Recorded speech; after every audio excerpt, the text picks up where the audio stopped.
Welcome to the MMT studio. I'm Christina Fugis with MoldMaking Technology, and today I'm here with Robert Harvey of Oerlikon HRSflow. How are you today? I'm doing great. How are you? Good. All right, so we're going to talk about technology. So mold making we've covered technology a lot from the company. So a servo-driven valve gate system with controls that monitor valve pin position and speed during molding.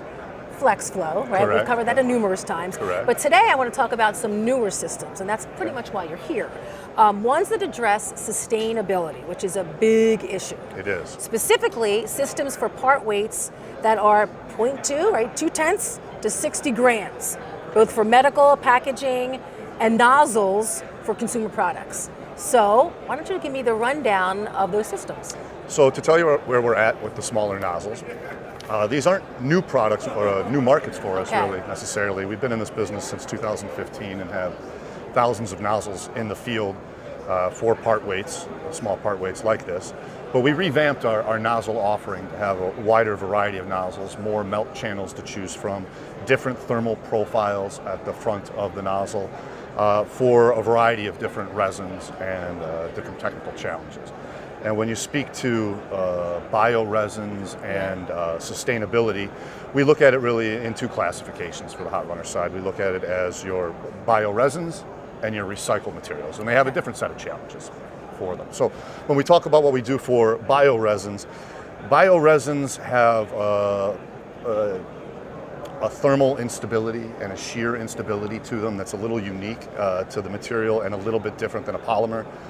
So we have to be very, very careful about sizing the channels, the total amount of melt inventory in the hot runner, the resonance time of the material in the hot runner, how much shear we're going to put into the material by pushing through how small of a channel.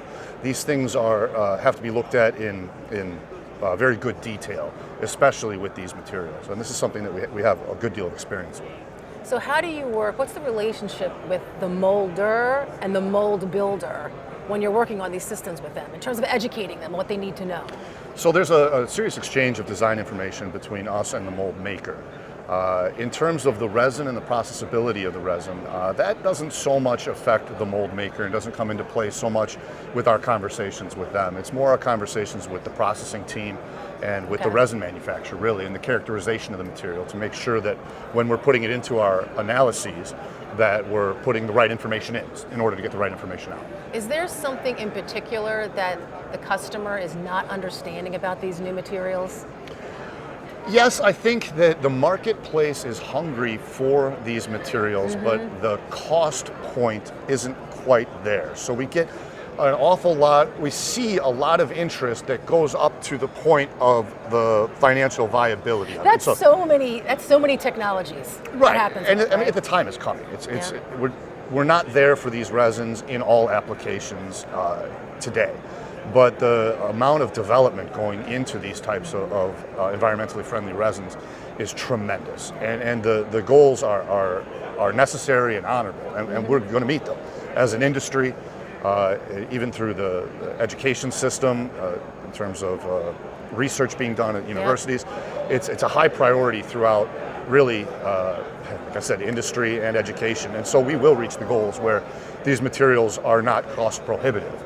There you go. But I think that's what the marketplace isn't quite completely aware about, is where that line is, where they can be applied and where we still have to develop more before we can apply them, whether it's the technical aspects of the material or the cost. Yeah, it's the same. It's a very similar story with other technologies, like I said before. Is there a particular customer or application that you could kind of walk me through where one of these systems solved a particular problem? Or was a solution and the results of that? Yeah, absolutely. So we've done a lot of development with coffee capsules, and we've been involved in that also since the beginning of getting into these nozzles, so since 2015. And we've done them in 32 cavities, 48 cavities, 64 cavities, 72 cavities. We've done used valve gates, we've used hot tips, we've used PLA, we've used recycled material, PHA. The materials that I saw the list of materials, I don't even know what all of them are. So we've done a tremendous amount of development there. And the challenges with that is you have this material that is not necessarily as stable as you would see with a normal olefin. And you have to balance it through a large number of cavities. So the actual design of the hot runner It's critical in order to be able to deliver this material to the cavities evenly in these high volume applications.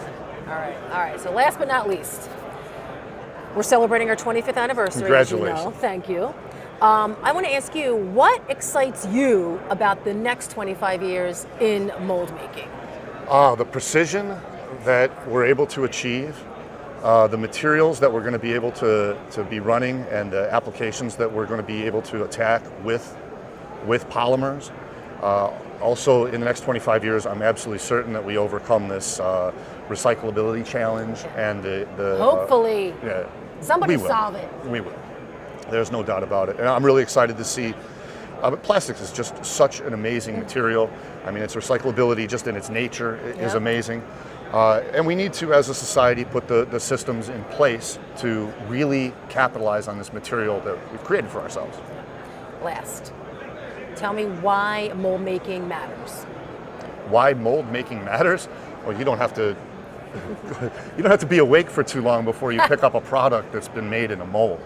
It's so easy for the consumer to, if you're consuming a beverage, to not consider the bottle, not consider the label, not consider the cap, not consider the tamper evident, not consider all of the features, all of the developments, and all of the technology that goes into something very simple. But for us in the industry, we know very well the value of what a mold is. That's it. All right. Well, thank you, Robert, for your time. And for everything mold making, visit moldmakingtechnology.com. Thank you.